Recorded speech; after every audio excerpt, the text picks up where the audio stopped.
On the morning of December 14th, 2025, Hollywood awoke to news that sent an unrelenting chill through the heart of the film industry. Rob Reiner, 78, the legendary director whose career had spanned decades of storytelling that celebrated love, friendship, and the humor that binds humanity together, had been found dead alongside his wife, Michelle Singer Reiner, 70, in their Brentwood home. The revelation that their own youngest son, Nick Reiner, had committed this unthinkable act rendered disbelief into a suffocating silence. The community, accustomed to the glamour, laughter, and chaos of Hollywood, paused, as if the air itself had thickened with grief.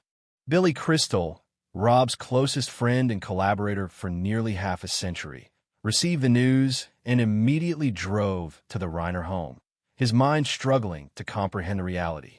Years earlier, Rob had spoken to Billy with a mix of levity and sincerity. "If one day I go first," he had said, "remember to stand up and say a few words for me." They had laughed together, thinking such a moment was distant and abstract, a whimsical thought amid countless hours spent creating magic on screen.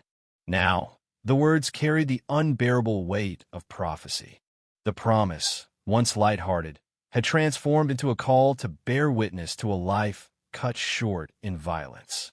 Billy's heartache mirrored the shock of the countless friends, colleagues, and admirers who had adored Rob and Michelle, people who had learned from them, laughed with them, and been quietly shaped by their generosity. As authorities confirmed the deaths, the brutality became evident. Multiple sharp force injuries indicated the horrifying reality of homicide. Romy Reiner, their daughter, had been the first to discover the bodies after a concerned massage therapist had attempted to reach the family.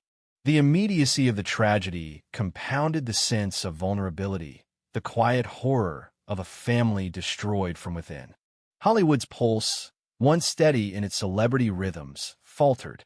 The press speculated, the community mourned, but in the midst of it all, Billy Crystal, Larry David, and Albert Brooks arrived at the scene, bound by decades of friendship and shared experience. Billy's presence was almost ritualistic, a final tribute formed not through grand speeches or public display, but through the raw, unfiltered anguish of a man confronting the unimaginable. Every gesture, every tear, every pause spoke volumes of friendship that had been forged over decades of trust, laughter, and shared vulnerability.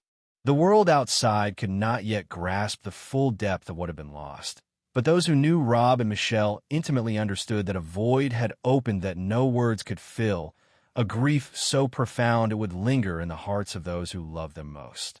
In that moment, Billy Crystal realized that he would now carry a piece of Rob with him forever, a responsibility entwined with love, memory, and the haunting echo of a promise made long ago.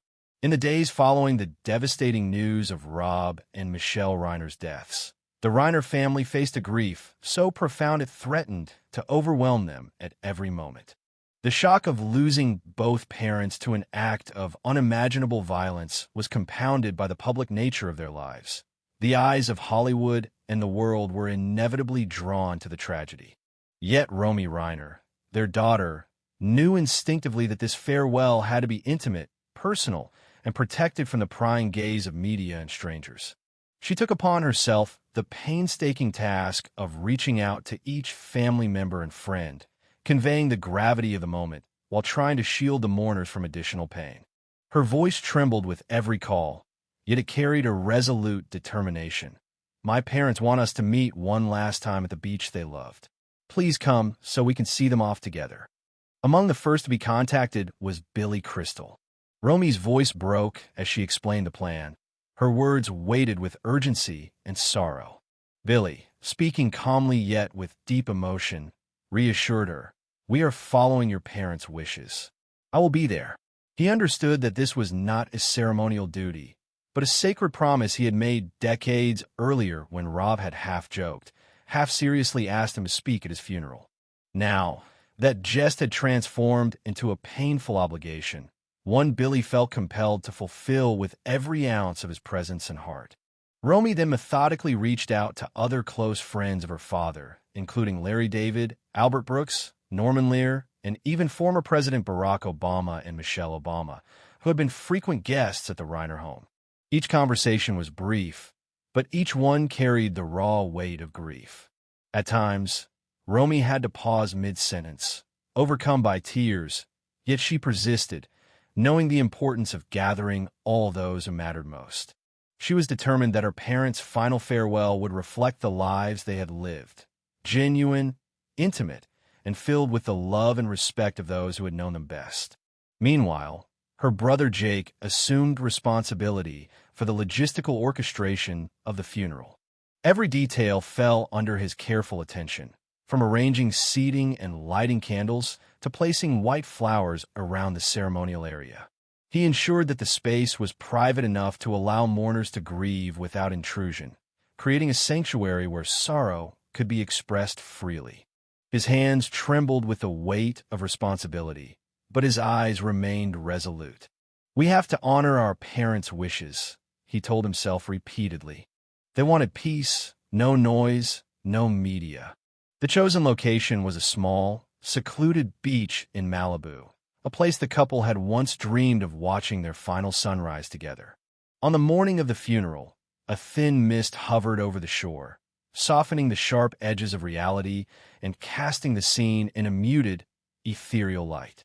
The faint illumination of dawn filtered through low clouds, reflecting off the wet sand like tears that had fallen overnight. The waves lapped gently against the shore, carrying the rhythm of nature's mourning, as if the ocean itself grieved alongside the family. Each footprint pressed into the sand seemed to echo with memory, a silent acknowledgement of the lives that had passed and the sorrow that remained. As guests arrived, the atmosphere was subdued, heavy with emotion. Longtime friends, colleagues, and family members approached the ceremonial area, exchanging quiet embraces, their eyes red and strained from sorrow, their smiles hesitant and fragile. No one spoke. Words felt inadequate against the enormity of loss. Some brought photographs, others books once signed by Rob, while many simply stood, allowing memories and tears to speak on their behalf. Barack and Michelle Obama, Norman Lear, Larry David, and Albert Brooks arrived, each stepping into the sacred silence, each carrying the weight of personal stories and shared history. The beach had transformed into a vast memorial without walls, defined by the steady sound of waves, the breeze, and the collective heaviness of grieving hearts. Each element of the scene, the mist, the sand, the subtle sounds of the sea, served to amplify the raw intimacy of the farewell. In that moment, Hollywood, usually brimming with spectacle and performance, was reduced to an unadorned tableau of grief, reflection, and reverence. Every gesture, every tear, every quiet sigh became a testament to the profound love, friendship, and legacy that Rob and Michelle had left behind. Romy moved among the arriving guests, forcing a smile despite her reddened eyes, thanking each one personally for coming. Jake moved efficiently, yet gently, ensuring every candle was lit, every flower perfectly placed, and that the sacred space was maintained without interruption. Together, Romy and Jake created a sanctuary for mourning that honored their parents' wishes and provided a backdrop for the moments of reflection, tears, and remembrance that would follow. The stage was set for an intimate farewell, one where memories, grief, and love intertwined seamlessly against the soft, solemn backdrop of Malibu's waves and misty dawn. As dawn broke over the Malibu coastline, the quiet mist hovered over the sand like a protective veil, softening the world and muffling the outside reality. The small beach, chosen by Rob and Michelle Reiner for its intimacy and beauty, became a sacred space where time seemed to slow. Each wave whispered in rhythm with the collective heartbeat of grief that had gathered there. Friends, colleagues, and family members approached cautiously, aware that this gathering was not a public spectacle, but a deeply personal farewell. Every step, they took pressed memories into the sand, each footprint an invisible testament to lives intertwined with the couple who had just been taken from the world so abruptly. Guests arrived in a subdued procession, exchanging silent nods and restrained embraces. Red-rimmed eyes and trembling lips spoke more than any words could, while the faint scent of salt and the sound of rolling waves provided a solemn soundtrack to the quiet chaos of their emotions. Many carried tokens of remembrance, photographs capturing moments frozen in time, scripts signed and cherished by Rob, and personal mementos that carried the weight of memory. Each person who stepped onto the sand brought with them a piece of Rob and Michelle, infusing the space with decades of friendship, laughter, and shared experience. Among those present, Barack and Michelle Obama stood side by side with Norman Lear, their presence quietly grounding the gathering in history and friendship. Larry David exchanged hushed words with Albert Brooks, while Martin Short moved among the Reiner family, his arm a gentle support for Jake as the young man navigated the overwhelming responsibility of orchestrating the funeral.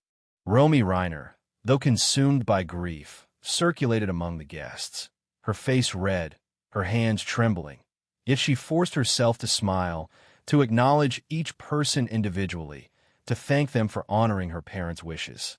The weight of loss was nearly tangible, pressing upon every shoulder, resting in every bowed head, lingering in every quiet sigh. Billy Crystal arrived last, the final piece in the mosaic of friendship and respect. He and his wife, Janice, approached from a distance, walking slowly, deliberately, as though every step toward the gathering required summoning reserves of courage. Billy wore a simple white shirt, sunglasses hiding eyes swollen from days of tears, a small navy blue Yankees cap in hand.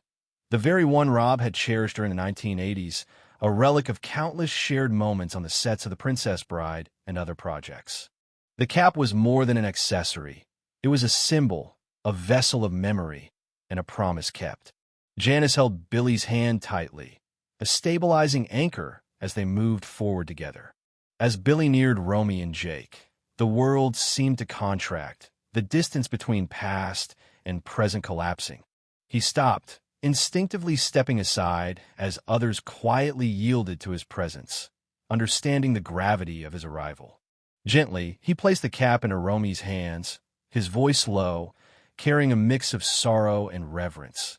"Your dad told me to hold on to this for him. He said that one day I'd need it to remember the happy days." Romy and Jake stood still, hands clasped, eyes shimmering with tears yet filled with gratitude. In that frozen moment, the grief, love, and memory converged into a single heartbeat of the gathering. Billy moved closer to the coffins, his hand brushing softly against the flowers and the polished wood. He whispered words inaudible to anyone else, private farewells meant only for Rob and Michelle. Janice stood beside him, tears streaming down her face, yet offering a faint, comforting smile as she watched the cherished cap in Romy's hands. Around them, the mist and the muted sound of the waves framed a scene both ethereal and painfully real. Every guest understood the profound significance of this moment. It was not merely a farewell to a beloved director and his wife, but a collective recognition of loss, love, and the fragility of life. The air remained heavy with sorrow as Billy stepped toward the podium, the weight of decades of friendship pressing down on him. For the first time, the man known for laughter and levity transformed into a figure of quiet strength and vulnerability. His shoulders sagged under the burden of grief, his steps slow, measured. As he turned to face the audience of mourners, many could not contain their tears. The comedian's face had vanished, replaced by the raw humanity of a man confronting the absence of a soulmate, a friend whose life had shaped his own in profound and lasting ways. The beach, shrouded in mist and the faint glow of early sunlight, became a sanctuary for grief, reflection, and remembrance. Each whisper, each sigh, each careful step mirrored the care with which Romy and Jake had prepared the scene. In the midst of overwhelming sorrow, there was also reverence, a quiet acknowledgement that the lives being honored had touched and shaped everyone present. Here, amidst sand, sea, and memory, the stage was set for the words Billy would speak, the stories he would tell, and the final farewell that would resonate long after the waves had receded. Billy Crystal stood before the small assembly, the misty Malibu morning framing him like a scene for one of the countless films he had shared with Rob Reiner over the decades. For a moment, time seemed suspended. The comedian, the man whose laughter had graced countless stages and screens, was no longer a figure of humor, but of raw, exposed humanity. His shoulders sagged beneath the weight of grief, the years of friendship compressed into a single, impossible instant. He squeezed Janice's hand one final time, then released it, stepping forward alone, carrying decades of memory, laughter, and sorrow. Each step across the sand was deliberate, measured, heavy with the knowledge that he now bore a responsibility far greater than any role he had ever played, the duty to honor a life intertwined with his own. When he finally reached the podium, his hands rested upon it as if to steady both himself and the words he was about to speak. His voice trembled, though he took a deep breath, forcing a rhythm against the tremor of emotion. "I've thought a lot about what I should say today," he began, pausing, eyes drifting briefly toward the flower-covered coffins before meeting the faces of those seated below. "And then I realized there are no words that are enough when your best friend is no longer sitting in the front row to laugh, to tease you, to say, 'Hey, Billy, don't take everything so seriously.'" A choked sob echoed softly across the beach, a sound that mingled with the whisper of waves. Carrying grief into the open air, Billy recounted the genesis of their extraordinary friendship, beginning in 1975 on the set of All in the Family. Cast as best friends despite never having met, they had shared a first day of filming marked by laughter and a mutual recognition of something rare, something enduring. "Why don't we just become best friends in real life, too?" Billy remembered asking. And just like that, 50 years passed, filled with moments both monumental and intimate. Their friendship extended beyond scripts and sets, into dinners, late-night conversations, and shared confidences that the public would never see. They became soulmates in a way that transcended the ordinary definitions of friendship, a bond built on trust, honesty, and the ability to be utterly oneself without performance.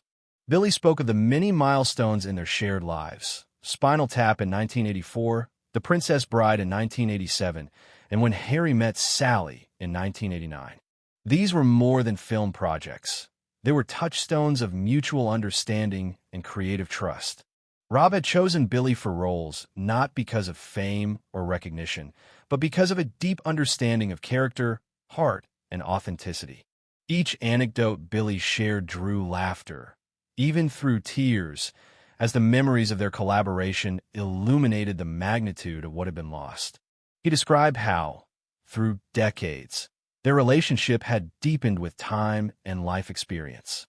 They had supported each other through successes and failures, joys and tragedies, family milestones, and personal fears. Billy spoke of Rob's generosity, his humility, and his unwavering kindness. Rob had the rare ability to fix a scene, a script, or a problem on the spot, yet never lost sight of the humanity of those around him. Every story Billy recounted was punctuated with a mixture of sorrow and reverence, each memory a testament to Rob's enduring impact on his friends, colleagues, and the world of cinema. Billy paused often, the weight of emotion pressing against him. He spoke of Rob's devotion to Michelle, acknowledging the love and partnership that had shaped the director's life and work. "I can't think of Rob without thinking of Michelle. They were one," he said, lowering his head, placing a hand over his chest, as if physically bearing the pain of absence. He addressed Romy and Jake directly, praising the way they had honored their parents' wishes, returning them to the sea they had loved, creating a final moment of peace amid chaos and tragedy. The audience, composed of the closest friends and family, wept openly. Some could not maintain eye contact. Others held tightly to one another. Every word Billy spoke resonated with a deep understanding of love, loss, and loyalty. In his storytelling, he captured the essence of Rob's life, not merely the public achievements, but the private, enduring kindness that had defined him. By the time he concluded, the beach was heavy with silence, each mourner carrying a piece of the Reiners' lives, intertwined with their own memories. Billy stepped back from the podium, exhausted yet resolute, leaving the echo of words that no speech could truly contain, but which spoke volumes of love, friendship, and loss. The tribute, though profoundly sorrowful, also carried a sense of celebration. In recounting Rob's life, Billy reminded everyone present that the measure of a person's impact is found not only in accomplishments, but in the warmth, honesty, and steadfast care given to those around them. In every gaze, every tear, every embrace, the presence of Rob Reiner endured, immortalized by those who had shared in his life, his joy, and his kindness. As Billy Crystal stepped back from the podium, the silence over the misty Malibu beach was palpable. It was a silence that held collective grief, respect, and remembrance. One by one, other friends and collaborators approached, each carrying a personal burden of sorrow while attempting to honor Rob Reiner and Michelle Singer Reiner in their own way. Mag Ryan was the first to speak, her hands clasped tightly in front of her, eyes red but determined to maintain composure. Her voice trembled, breaking softly in places, yet each word resonated with the intimacy of her relationship with the couple. Rob taught me that love doesn't need to be perfect, she said. He showed me how to let people interact as they truly were, with all their flaws and honesty. That changed my life. For the assembled crowd, every phrase hung in the air, pulling the depth of shared memories and emotional bonds into the forefront. Following Mag, Stephen King approached the podium. Tall, thin, and solemn, he spoke slowly, his voice carrying the weight of grief tempered by reflection. Rob was one of the few people who could see light in the darkest stories I write, he said. He wasn't afraid of sadness. He didn't avoid fear. He only asked one question. Are we being honest? There was a pause, a gentle tremor in his tone, before he bowed his head and stepped aside. The audience, steeped in loss, absorbed his words as a reminder of the clarity and vision Rob brought to every relationship and creative endeavor. Kathy Bates, gripping a crumpled sheet of paper, approached next. Her eyes swollen and red. She struggled to maintain her composure as she spoke of the encouragement Rob had given her over the years. Rob believed in me even when I didn't believe in myself, she said, her voice breaking mid-sentence. He challenged me to go further, to dig deeper, and to trust in my instincts. That trust changed my life. Tears fell freely now. Many around are unable to maintain the distance between grief and admiration, their bows and lowered heads reflecting the collective weight of loss. Albert Brooks approached cautiously, exhaustion etched across his features, the faintest attempt at a smile appearing before fading into a solemn mask of remembrance. Rob and I laughed together for nearly our entire lives, he said. And the most painful thing today is that I no longer know who I'm supposed to laugh with. A sob, restrained but deep, rippled across the gathered mourners, the sound echoing like waves against the sand. Each person listening could feel the vacuum left by Rob's absence, not just in Hollywood, but in their daily lives and hearts. Martin Short, the final speaker before the closing moments of the funeral, approached without a prepared speech. He allowed the grief to speak through him, hands trembling slightly, voice soft yet resonant. We talk a lot about Rob's talent, he said, but what made me love him was his kindness. He listened. He remembered your name. He stayed until the very end. He paused, the wind carrying his words over the assembly. Rob, you made this world better, and now it is emptier without you. The beach, already heavy with the echo of sorrow, seemed to absorb these words, holding them in the mist and sand, a sanctuary for grief and reflection. Each tribute, though brief, carried the weight of decades of friendship, professional collaboration, and shared humanity. The speakers painted a picture not of celebrity, but of profound connection. The late-night conversations about fears and doubts, the shared meals and personal celebrations, the quiet acts of guidance and mentorship. Rob Reiner was remembered not only for his directorial achievements and his ability to craft cinematic moments, that would last generations, but for the humanity he offered to those around him. The audience, standing silently, could feel the resonance of each memory, a reminder that the measure of a person's life lies not in accolades alone, but in the countless small moments of generosity, humor, and love that define true legacy. Beyond the words, the atmosphere of the beach reinforced the collective reflection. The mist, the gray sky, the steady rhythm of waves, and the gentle hush of wind carried grief and solace together. Every mourner, from longtime friends to family, was engaged in private recollection even as they participated in the shared ceremony. The absence of applause emphasized the solemnity. Here, gestures, silences, and tears were the true language of farewell. It was a moment where Hollywood's usual performativity dissolved into raw, human grief. Romy and Jake Reiner moved among the attendees, providing quiet comfort, ensuring that the space was respected and that every mourner felt the intimacy of the farewell. Candles flickered in the morning breeze, white flowers swayed gently, and the mist softened the boundaries between past and present.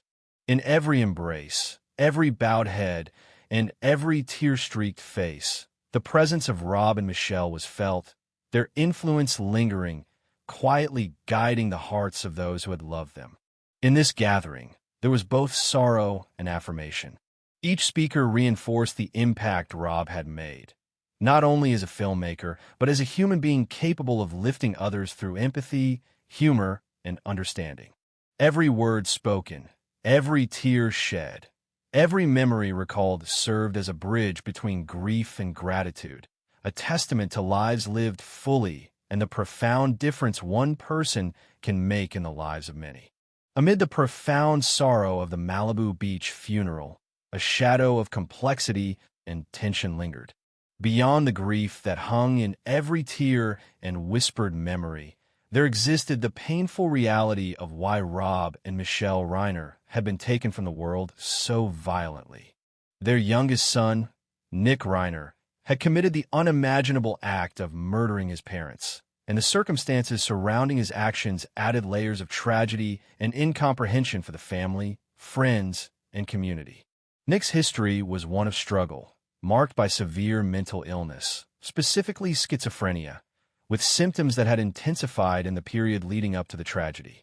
Medications intended to stabilize him had instead contributed to a disordered mental state, exacerbating erratic emotions, fragmented thinking, and behavior increasingly beyond control. Family members and friends had observed the gradual deterioration, noticing how Nick was no longer himself, slipping further away from reality despite the interventions and support offered over the years. Substance abuse compounded the instability, and past injuries that had never fully healed added to his vulnerability.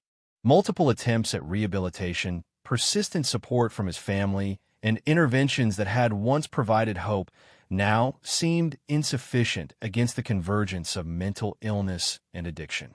The Reiner family, in particular, had watched with quiet despair as the son they had nurtured became increasingly detached from the reality they all shared. The judicial system faced extraordinary challenges in addressing the case. Nick Reiner was charged with 2 counts of first-degree murder, and the potential consequences were severe. Life imprisonment without the possibility of parole or, in certain exceptional circumstances, the death penalty. Yet the mental state of the accused complicated the proceedings. Evaluators and legal authorities needed to determine not only the factual elements of the crime, but also whether Nick possessed the capacity for awareness and criminal responsibility at the time of the incident. Forensic psychiatric assessments became decisive, guiding the prosecution, defense, and the court through a delicate evaluation of culpability intertwined with mental incapacity.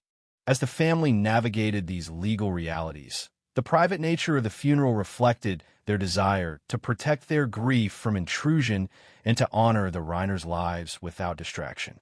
Romy and Jake coordinated every aspect meticulously: seating, lighting, flowers, and the unobtrusive positioning of friends. They ensured that the ceremony remained intimate, honoring their parents' final wishes, even while the weight of impending legal proceedings loomed in the background. In this delicate balance, grief and legality intertwined.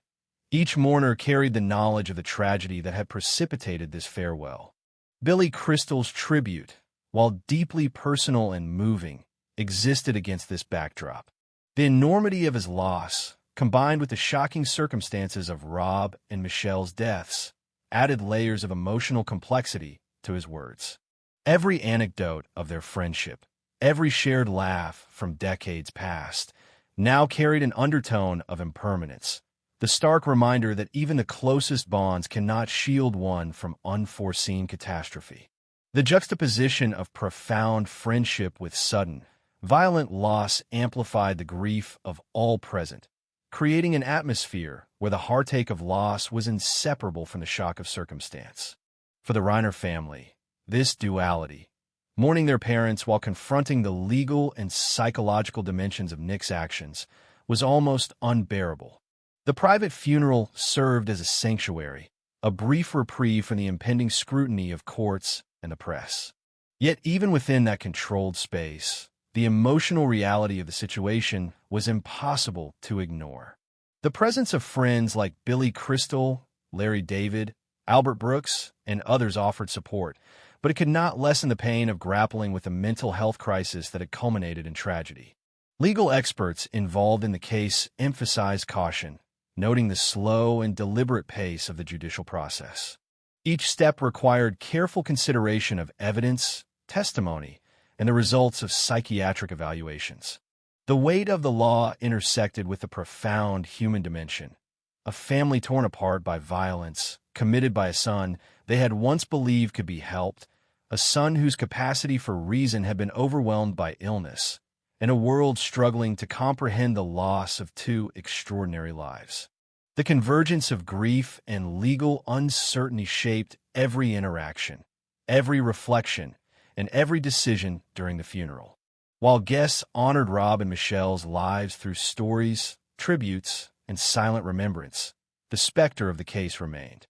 Nick's condition, the potential consequences he faced, and the scrutiny of a public and judicial audience created an unspoken tension beneath the ceremony surface.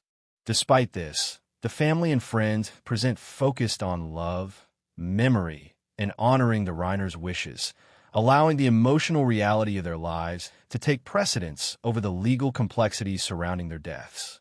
Through this delicate interplay, the funeral became more than a farewell. It was a reflection of the profound intersections between human kindness, tragedy, and the structure society relies upon to navigate incomprehensible acts.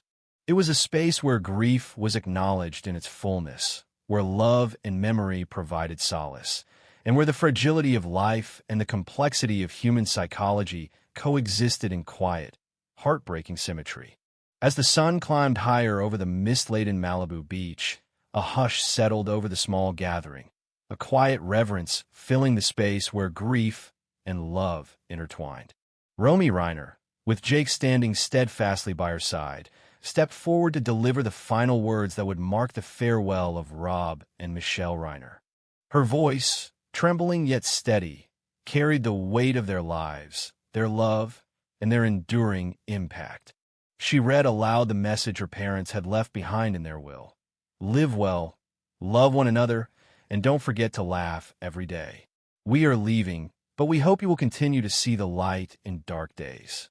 Each sentence echoed across the beach, mingling with the rhythm of the waves and the whispering breeze, embedding memory into the very air. Those present listened in silence, many with tears streaming freely, understanding that this moment was both an ending and a continuation. Rob and Michelle had departed, yet their influence lingered, woven into the lives of their children, friends, and the countless others touched by their kindness, creativity, and generosity. The family, by honoring their wishes to return them to the sea, had created a space where grief could be both expressed and transformed into a celebration of life. Each mourner carried a fragment of the couple with them, an indelible imprint of their laughter, wisdom, and compassion. Billy Crystal, having delivered his own heartfelt tribute, remained present in spirit, even as he stepped back from the podium. The depth of their friendship, spanning decades of collaboration, personal confessions, and shared triumphs, had left a mark on everyone in attendance. The simple acts he performed, the offering of Rob's Yankees cap, the gentle touch upon the coffins, the whispered words known only to him, Rob, and Michelle, exemplified the intimate humanity that defined the Reiners' lives. Hollywood, often characterized by spectacle and performance, witnessed in that moment the power of authentic love and enduring friendship, stripped of pretense. The beach slowly emptied, leaving behind footprints in the sand, flickering candlelight, and scattered white flowers. The waves continued their steady rhythm, a gentle counterpoint to the heaviness of the hearts gathered there. Each attendee departed carrying a memory, a story, and the quiet question Billy Crystal had posed implicitly through his tribute. How will we live so that, when our time comes, the memory of us is warm enough for others to carry forward? In every glance back at the empty shore, every sigh, and every embrace shared among the mourners, the legacy of Rob and Michelle was palpable. It was a legacy defined not only by cinematic achievement, but by the profound human connections they nurtured and the indelible mark they left upon the lives they touched. Though the funeral concluded without fanfare or applause, its resonance lingered. The words spoken, the gestures made, and the shared silence created a collective memory of love, grief, and reverence. Rob Reiner was remembered as a master storyteller whose life extended far beyond the screen, as a husband, father, and friend whose warmth, kindness, and generosity had shaped the hearts and minds of those around him. Michelle, ever present beside him in life, was honored for her quiet strength and devotion, an anchor of love and stability. In the days and months that followed, the recollections of the day, the speeches, and the intimate moments would continue to circulate among those who knew them. Their influence, far-reaching and deeply personal, would endure in films, memories, and the countless lives they had touched. In the stillness of that Malibu morning, the Reiners left a final lesson, that even in the face of tragedy, love, humanity, and kindness can create a legacy that transcends mortality, leaving the world measurably better for having known them.